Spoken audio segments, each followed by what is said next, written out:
승무패 55회차 현미경 분석 2부 첫 번째 경기는 8번 경기로 들어온 지로나 대 레알 마드리드의 경기입니다. 저는 승무패로 지으면서 지로나 쪽 이변픽도 가져가 보도록 하겠습니다. 아직 현미경 분석 1부를 보지 않으신 분들은 화면 위로 올라가는 링크를 클릭을 하시면 1번부터 7번 경기를 먼저 시청을 하실 수 있습니다. 통계적인 부분은 화면을 멈추셔서 구독자 여러분들이 확인을 해 주시기 바랍니다. 살롱 코멘트로 빠르게 넘어가서 분석을 진행을 하도록 하겠습니다. 지금 보고 계시는 풋볼살롱의 현미경 분석 자료는 풋볼살롱 유튜브 멤버십 킹 등급으로 가입을 하시면 네이버 카페에서 빠르고 편하게 확인을 하실 수 있습니다.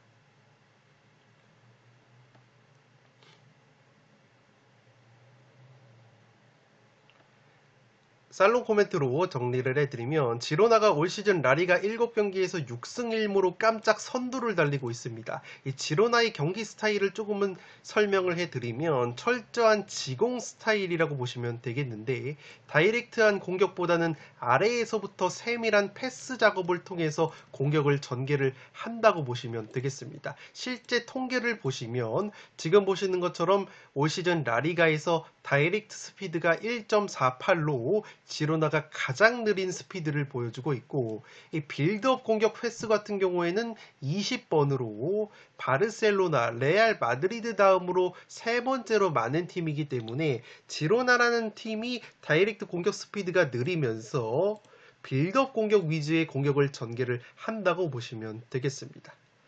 이 공격 상황에서는 특히나 측면 공격 자원들을 활용한 측면 공격이 매우 강점인데, 올 시즌 영입을 한 측면 공격수 사비우 선수가 최근에 좋은 컨디션을 보여주고 있습니다. 물론 지로나 같은 경우에는 지난 시즌 레알 마드리드에게 4대2 대승을 거뒀을 때 혼자서 4골을 넣었었던 공격수 카스테야노스 선수가 라치오로 이적이 됐지만, 이번 시즌 새롭게 영입을 한 우크라이나 대표팀 공격수 도부비크 선수 역시 좋은 모습을 보여주고 있기 때문에 공백을 최소화하고 있다고 보시면 되겠습니다. 특히나 지난 시즌 레알을 4대2로 잡아냈을 때 이 지로나의 공격수 카스테야노스 선수의 특유의 헤딩 뚝배기 능력이 빛을 발했었는데, 새롭게 합류를 한 도부비크라는 지로나의 공격수 역시 헤딩 능력이 상당히 뛰어나다고 보시면 되겠습니다. 이 지로나의 도부비크라는 공격수가 올 시즌 넣은 라리가 3골 중에서 2골이 헤딩 득점이었고, 그렇기 때문에 이 도부비크 선수의 맞박 뚝배기가 빛을 발할 가능성이 높아 보이고, 특히나 이 2골 맞박 득점이 지로나의 측면 공격수 사비우와 치앙코 선수가 올린 크로스를 머리로 받아 넣은 것이기 때문에 이번에도 지로나의 뚝배기가 레알을 상대로 굉장히 빛을 발할 가능성이 있어 보입니다. 특히나 레알 마드리드 같은 경우에는 올 시즌 다이아몬드 442 전역을 자주 가동을 하는데, 이 다이아몬드 442 같은 경우에는 구조적으로 측면 미드필더들의 활동 범위와 체력 소모가 상당히 크고, 공격 상황에서는 측면 풀백 자원들이 높게 올라가는 형태이기 때문에 이 측면 뒷공간이 발생을 한다는 점에서 지로나의 강점이라고 할 수 있는 측면 공격력이 매우 살아날 가능성이 있어 보입니다. 물론 레알 마드리드에게도 고무적인 점은 우선 측면 공격수 비니시우스 선수가 직전 라스팔마스전에서 짧게나마 교체 투입이 되면서 부상 복귀전을 치렀는데, 이 비니시우스 선수가 지난 시즌 지로나 상대로 2경기에서 2골 1개의 어시스트를 보여주면서 킬러 면모가 있었다고 보시면 되겠습니다. 또한 지난 시즌 레알 마드리드가 지로나에게 2경기 1무 1패로 덜미가 잡혔을 때 레알이 최전방 공격수 벤제마 선수가 모두 부상 여파로 2경기 결장이 됐었는데, 이번 경기에서는 그래도 레알 마드리드가 최전방의 장신 공격수 호셀루라는 타겟형 스트라이커 옵션이 있기 때문에 호셀루의 골 감각도 나쁘지 않다는 점에서 지난 시즌과는 다른 경기 양상이 나올 가능성이 있어 보입니다. 그리고 지로나 레알 마드리드 모두 세트피스 공격력이 1등과 2등을 달리는 팀인데, 레알 마드리드 같은 경우에는 올 시즌 세트피스 실점이 0골이기 때문에 이 지로나가 강력한 세트피스 공격력이 의외로 통하지 않을 가능성이 있어 보입니다. 레알이 지로나의 강점인 세트피스에서 경기에서 실점을 하지 않으면서 지로나 킬러 면모가 있는 비니시우스가 활약을 해준다면 레알도 충분히 승산이 있는 경기라고 생각이 됩니다. 물론 일정 면에서는 레알이 지로나전 이후에 나폴리와의 챔피언스리그 원정 경기를 치러야 되기 때문에 일정과 체력적인 측면에서는 확실히 지로나가 심리적인 압박감이 덜한 경기이기 때문에 이 경기는 양팀 모두에게 기회가 있는 매치라고 생각이 됩니다. 8번 경기는 승무패로 지어보도록 하겠습니다. 9번 경기는 소시에다드 대 빌바오의 경기인데 승패로 갈라보도록 하겠습니다.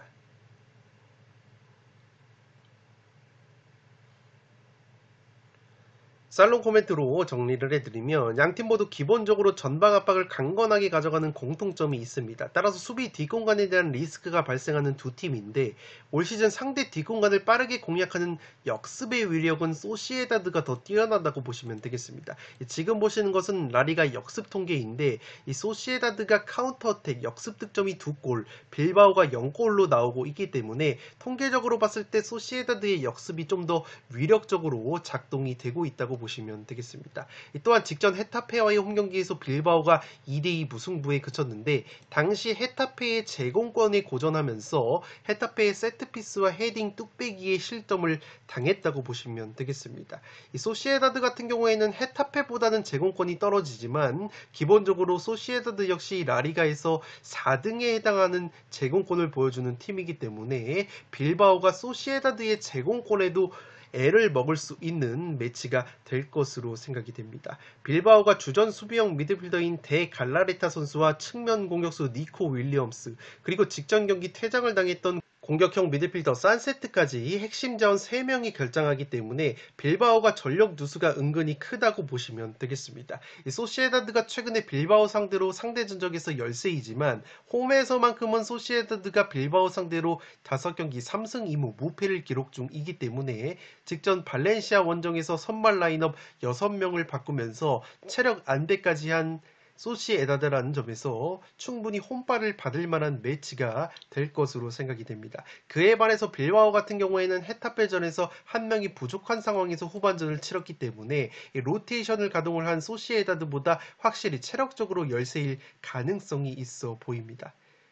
다만 빌바오도 해볼 만한 요소가 많은데 우선 소시에다드 같은 경우에는 올 시즌 리그 7경기 중에서 무실점 경기가 2번으로 수비가 은근히 불안한 반면에 빌바오 같은 경우에는 올 시즌 원정 3경기에서 무실점을 기록을 하고 있을 정도로 수비 집중력이 살아있다고 보시면 되겠습니다. 특히나 지금 보시는 것처럼 빌바오의 주전 골키퍼인 우나이 시몬 선수가 라리가에서 득점 차단 3.6골로 전체 1등을 달릴 정도로 최근에 우나이 시몬 선수의 선방 능력이 상당히 뛰어난 빌바오이기 때문에 짠몰 수비를 보여줄 가능성이 있어 보입니다. 또한 빌바오의 주포 공격수인 이냐키 윌리엄스 선수가 최근에 3경기 연속골로 좋은 골 감각을 보여주고 있다는 점 역시 빌바오에게는 호재라고 보시면 되겠습니다. 최근 리그 4경기에서 빌바오가 소시에다드 상대로 3승 1패로 강했다는 점과 빌바오가 주전 수비형 미드필더 갈라레타 선수가 최근에 부상으로 빠져 있지만 직전 경기 백업으로 출전을 했었던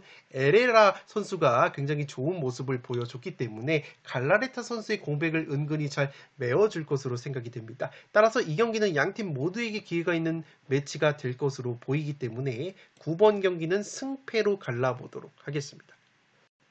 10번 경기는 알메리아 대 그라나다의 경기인데 이 경기도 승패로 갈라보도록 하겠습니다.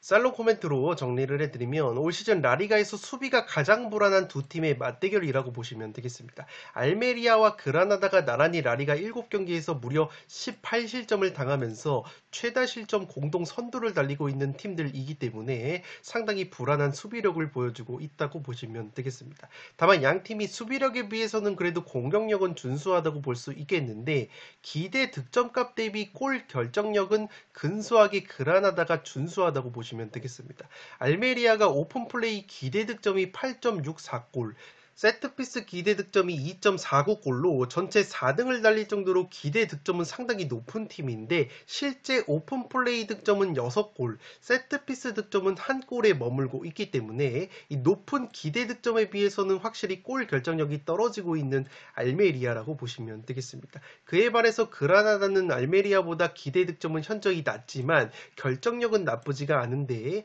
그라나다의 오픈 플레이 기대 득점이 3.64골인 것에 비해서 실제 득점은 5골을 넣고 있고 세트피스 기대 득점도 1.55골인데 실제 득점은 2골이나 넣고 있기 때문에 그라나다 같은 경우에는 자신들의 기대 득점값보다는 더 많은 골을 넣고 있다고 보시면 되겠습니다. 또한 알메리아 같은 경우에는 수비 상황에서 약점 중에 하나가 바로 개인기, 드리블 돌파가 뛰어난 자원들을 막는데 애를 먹는다는 점인데 직전 세비야와의 경기에서도 1대5로 대패를 당했을 때 이 세비야의 측면 공격수 루케바키오에게 여러 차례 드리블 돌파를 허용을 하면서 실점을 당한 알메리아라고 보시면 되겠습니다. 지금 보시는 것처럼 방금 말씀을 드렸던 세비야의 루케바키오 선수가 올 시즌 라리가에서 90분당 드리블 성공률이 두 번째로 높은 선수이고 이 그라나다에도 루케바키오 못지않은 드리블러가 있는데 바로 측면 공격수 사라고사 선수가 올 시즌 드리블 성공률이 3등이라고 보시면 되겠습니다. 이 그라나다의 사라고사 선수가 직전 베티스전에서 교체 투입이 돼서 가장 많은 드리블 돌파를 성공을 하면서 동점골까지 어시스트를 했기 때문에 이 알메리아가 이 사라고사 선수를 막음에 있어서 상당히 애를 먹을 수도 있는 매치가 될 것으로 생각이 됩니다. 또한 그라나다의 새로운 영입생 공격수인 루카스 보에 선수가 그라나다 이적 이후에 리그 4경기 3골로 좋은 골 감각을 보여주고 있기 때문에 직전 베티스전에서도 득점포를 가동한 그라나다의 보에 선수가 활약을 해줄 가능성이 있어 보입니다. 따라서 현재 그라나다의 승리 투표율이 20% 미만으로 형성이 되어 있는 상황에서 그라나다의 승리픽도 충분히 메리트가 있어 보이는 매치가 될 것으로 생각이 됩니다. 이 그라나다가 올 시즌 세트피스 기대 실점이 무려 2.7골로 라리가 전체 1등이고 실제 세트피스 실점도 3골로 굉장히 많은 팀이기 때문에 세트피스 수비가 약점인데 알메리아 같은 경우에는 앞서 말씀을 드린 대로 세트피스 기대 득점이 2.49로 상당히 높은 것에 비해서 세트피스 골 결정력도 1골로 저조하다는 점 역시 그라나다에게는 굉장히 호재라고 보시면 되겠습니다. 다만 알메리아 역시 시즌 첫 승을 노려볼 만한 것은 레알 마드리드 출신의 영입생 공격 자원인 아리바스 선수가 최근에 골 감각이 좋고 직전 세비야전에서 공격수 수아레즈 선수가 비록 페널티킥이긴 했지만 시즌 첫 골을 성공시킨 점도 고무적이라고 할 수 있겠습니다. 올 시즌 개막 이전에 양팀이 친선 평가전을 치렀는데 당시에 알메리아가 1대0 승리를 거뒀고 최근에 홈에서 친선전 포함해서 그라나다 상대로 6경기 4승 2무 무패로 굉장히 강했었던 알메리아이기 때문에 알메리아 입장에서도 올 시즌 첫 승 상대로는 자신들과 함께 라리가에서 실점이 가장 많으면서 성적이 가장 떨어지는 그라나다만한 상대가 없을 것으로 생각이 되기 때문에 이 경기는 양팀 모두에게 승리 가능성이 있어 보입니다. 10번 경기는 승패로 갈라보도록 하겠습니다. 11번 경기는 노팅엄 대 브랜트포드의 경기인데 과감하게 노팅엄의 단통 승리로 가보도록 하겠습니다.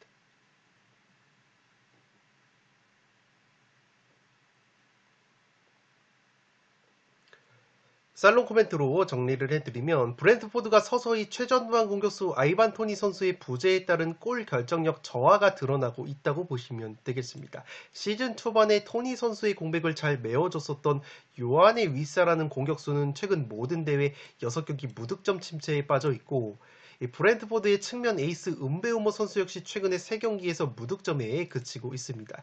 여기에 브랜트포드의 또 다른 측면 공격수인 케빈 샤데 선수 같은 경우에는 부상으로 이탈이 됐기 때문에 이 브랜트포드가 최전방에서의 파괴력이 굉장히 떨어져 있다고 보시면 되겠습니다. 지금 보시는 것처럼 노팅엄 포레스트라는 팀이 프리미어리그에서 전방 압박 수치인 PPDA 수치가 21로 가장 높게 나오는 팀이기 때문에 전방 압박 강도가 가장 떨어지는 팀이라고 보시면 되겠습니다. 그렇기 때문에 브랜트포드가 현재 아이반 토니가 빠진 상황에서 브랜트포드 역시 최전방에 빠른 위사나 은베우모, 샤데 같은 선수들을 활용한 역습의 강점이 있는 팀인데 이렇게 전방 압박을 가져가지 않으면서 수비 라인 자체가 낮은 노팅엄을 상대로는 브랜트포드의 강점이라고 할 수 있는 역습이 전개가 되지 않을 가능성이 상당히 높다고 보시면 되겠습니다. 오히려 이 경기는 브랜트포드가 전방 압박이 더 적극적인 팀이고 최근 양팀 맞대결 구도에서도 브랜트포드가 노팅엄보다 점유율을 더 높게 가져가는 구도가 형성이 되고 있기 때문에 오히려 노팅엄이 효율적인 역습을 전개할 수 있는 구도가 나올 것으로 생각이 됩니다. 이 노팅엄 같은 경우에는 실제로 올 시즌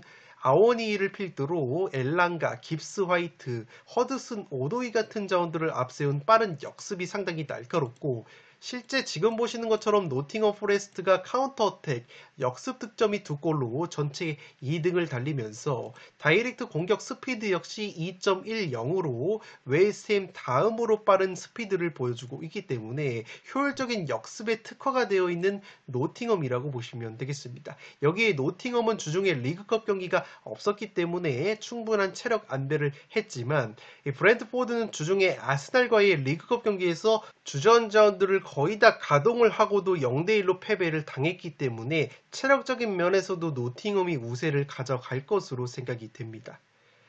또한 지금 보시는 것처럼 노팅엄 포레스트가 세트피스 실점이 3골로 세트피스 수비가 약점인데 올 시즌 브랜트포드가 세트피스 기대 득점 값이 3.67골로 프리미어리그 1등인 것에 비해서 실제 세트피스 득점은 한 골로 세트피스 골 결정력이 상당히 떨어지기 때문에 그러한 점 역시 노팅엄에게는 호재라고 보시면 되겠습니다. 브랜트포드가 공격수 아이반 토니 선수가 징계로 빠져 있으면서 뚝배기 한 방이 좋은 중앙 수비수 벤미까지 최근에 부상으로 이탈이 됐기 때문에 브랜트포드가 세트피스 기대 득점은 제일 높은데 실제 득점은 한 골에 그치고 있다고 보시면 되겠습니다. 또한 브랜트포드가 최근에 아스날로 이적한 다비드 라야라는 골키퍼의 공백도 느껴지고 있는데 이 라야 골키퍼가 브랜트포드 시절에 특유의 롱볼 패스로 브랜트포드의 롱볼 역습에 선봉장 역할을 했던 골키퍼라는 점에서 아스날로 이적이 된 라야 골키퍼의 공백도 느껴지고 있는 브랜트포드라고 보시면 되겠습니다. 다만 브랜트포드가 최근에 노팅엄 상대로 4경기 2승 2무 패배가 없었고 올 시즌 원정에서 브랜트포드가 수비 집중력이 괜찮다는 점을 고려하면 브랜트포드에게도 승점 획득의 기회가 충분히 있다고 보여집니다. 따라서 한 개만 단통으로 찍으면 노팅엄의 승리 구미가 당기는 매치이고 여유가 있다면 이 경기 역시 승무패가 모두 보이는 경기이기 때문에 승무패로 지울 것을 권장을 드리지만 저는 과감하게 노팅엄의 단통 승리로 가보도록 하겠습니다. 12번 경기는 알라베스 대 오사수나의 경기인데 단통 무승부로 가보도록 하겠습니다. 살롱 코멘트로 정리를 해드리면 비슷한 구석이 상당히 많은 두 팀의 맞대결 치고는 현재 오사수나의 승리 쪽으로 투표율이 너무 많이 몰린 듯한 느낌이 들고 있습니다. 지금 보시는 것처럼 오사수나가 라리가 제공권 1등을 달리는 팀이고 알라베스 같은 경우에는 제공권 3등을 달리는 팀이기 때문에 양팀 모두 높이의 강점이 있다고 보시면 되겠습니다.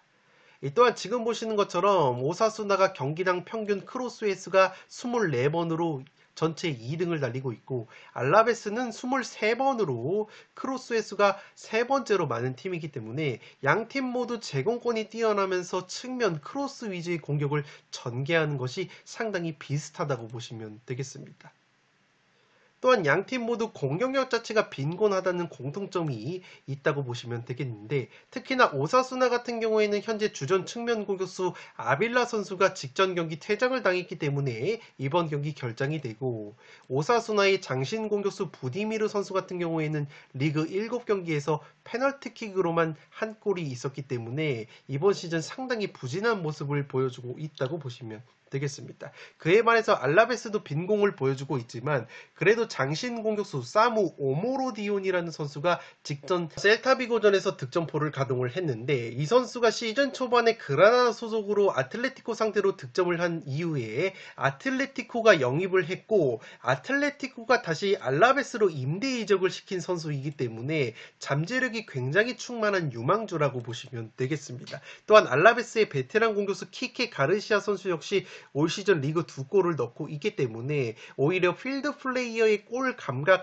자체는 알라베스가 오사수나에 밀리지 않는 모습이 있다고 보시면 되겠습니다. 또한 알라베스가 올 시즌 홈에서는 세비야, 발렌시아처럼 자신들보다 강팀을 상대로도 승리를 거뒀을 정도로 끈적한 홈발을 보여주고 있기 때문에 알라베스도 홈에서 쉽게 패할 것 같지 않은 매치가 될 것으로 생각이 됩니다. 이번 시즌 개막 이전에 두 팀이 평가전을 치렀을 때도 알라베스가 오사수나 원정에 가서 친선전 3대2 승리를 거둔 바 있습니다. 따라서 이 경기는 양팀의 비슷한 전술 상성과 오사수나의 최근 하락세, 알라베스의 특유의 홈발을 고려하면 오사수나 쪽으로 투표율이 너무나 몰린 듯한 느낌이 들고 있습니다. 물론 친선 경기를 제외하고 공식 라리가 맞대결에서는 오사수나가 알라베스 상대로 6승 1무 압도적인 상대 전적의 우위가 있고 오사수나도 올 시즌 홈보다 원정에서 성적이 더 좋다는 점을 고려하면 오사수나도 쉽게 패할 것 같지 않은 매치가 될 것으로 생각이 되기 때문에 이 경기는 과감하게 단통 무승부로 가보도록 하겠습니다. 13번 경기는 베티스 대 발렌시아의 경기인데 단통 무승부로 가보도록 하겠습니다.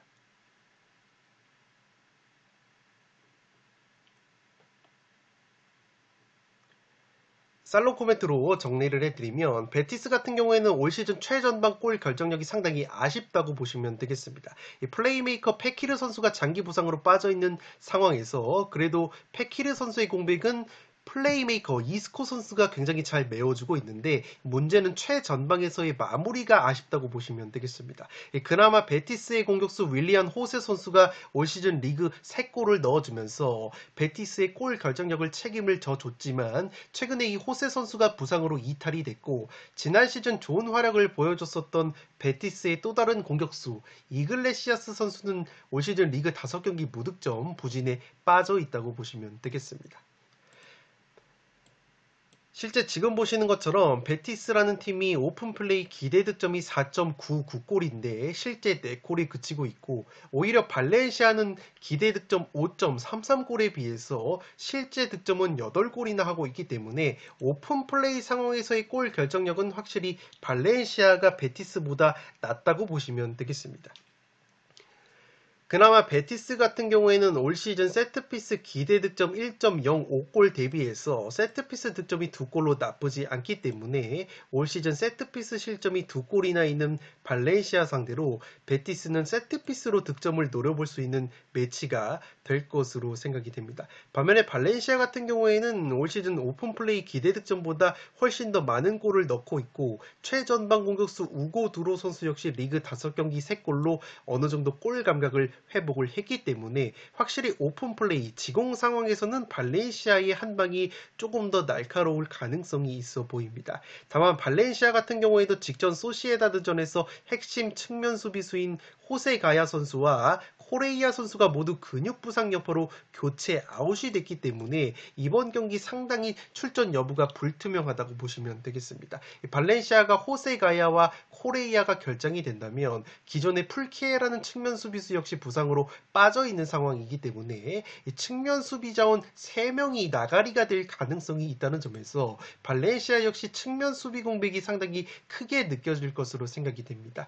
따라서 베티스의 떨어지는 최전방 골 결정력과 발렌시아의 측면 수비 공백과 원정에서의 기복 등을 고려하면 이 경기는 팽팽한 무승부 구미가 가장 당기지 않나 싶습니다. 최근 베티스 원정에서 발렌시아가 2연속 무승부를 캐고 있고 베티스 원정만 가면은 최근에 4경기에서 3경기가 무승부로 끝났던 매치업이기 때문에 하나만 찍으면 무승부가 합리적인 선택으로 보여집니다. 13번 경기는 단통 무승부로 가보도록 하겠습니다.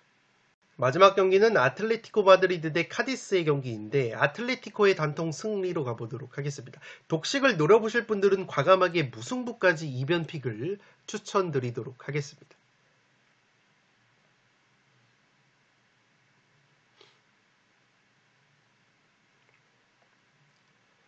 살롱 코멘트로 정리를 해드리면 액면가로는 아틀레티코의 무난한 승리가 그려지는 매치이지만 아틀레티코가 부상 리스크가 상당히 크다고 보시면 되겠습니다.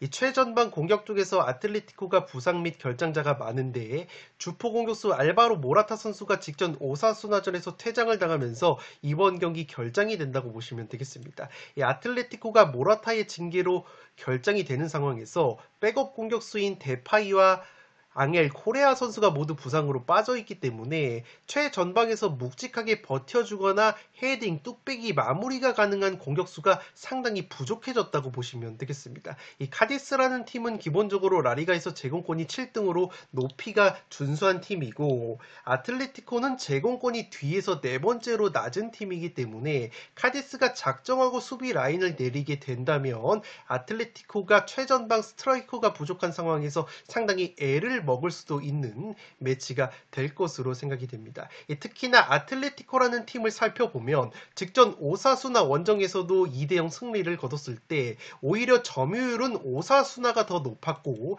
아틀레티코가 점유율이 낮았다고 보시면 되겠습니다. 아틀레티코는 오히려 상대에게 점유율을 내주면서 상대의 수비 뒷공간을 빠르게 노리는 역습이나 스루패스 패턴에 강점이 있는 팀이라고 항상 설명을 드리는데 지금 보시는 것처럼 아틀레티코가 라리가에서 카운터 어택, 역습 득점이 3골로 가장 많은 팀이라고 보시면 되겠습니다. 따라서 이번 경기는 아틀레티코 마드리드가 카디스를 상대로 점유율을 높게 가져가는 구도가 나올 가능성이 높기 때문에 카디스가 작정하고 수비 라인을 내리게 된다면 아틀레티코의 강점인 카운터 어택, 역습이 살아나지 않을 가능성이 높아 보입니다. 또한 카디스 같은 경우에는 올 시즌 지금 보시는 것처럼 세트피스 득점이 3골로 강력한 세트피스 한 방을 보유한 팀인데 아틀레티코 같은 경우에는 올 시즌 세트피스 실점이 0골로 극강의 세트피스 수비력을 보여주고 있지만 제공권의 강점이 있는 사비치라는 주전 중앙 수비수가 부상으로 빠지기 때문에 카디스에게 세트피스로 불리의 한 방을 얻어맞을 가능성이 있다고 보시면 되겠습니다. 아틀레티코가 공격 수비뿐만 아니라 주전 중앙 미드필더인 데폴과 바리오스까지 부상으로 빠져있는 상황에서 전 영역에 걸쳐서 부상자가 상당히 많다고 보시면 되겠습니다. 이러한 상황에서 아틀레티코는 카디스전 이후에 페예노르트와의 챔피언스리그 홈 경기를 앞두고 있기 때문에 무리해서 부상 자원들을 출전을 시키지 않을 가능성이 있다는 점에서 이 경기는 아틀레티코가 은근히 리스크가 있는 매치가 될 것으로 생각이 됩니다. 따라서 카디스의 올 시즌 끈적한 무자비 면모, 제공권 우위, 세트피스에서의 한방, 아틀레티코의 부상 리스크를 고려를 한다면 무승부 정도의 이변픽은 한번 노려볼 수 있는 매치가 될 것으로 생각이 되기 때문에 14번 경기는 아틀레티코의 단통 승리로 가면서 독식 픽으로는 승무를 추천드리도록 하겠습니다. 네, 이것으로 승무패 55회차 현미경 분석 1부와 2부 모두 마치도록 하겠습니다. 즐거운 추석 명절이 되시기 바라면서 저는 이만 물러가 보도록 하겠습니다. 끝으로 영상이 도움이 되신 분들은 좋아요와 구독 버튼을 눌러주시면 풋볼살롱 채널에 크나큰 힘이 됩니다. 구독 버튼 옆에 종 모양의 알림 설정을 해주시면 그 누구보다 빠르게 양질의 축구 승무패 프로토 관련 분석 컨텐츠를 만나보실 수 있습니다. 지금까지 풋볼살롱이었습니다. 감사합니다.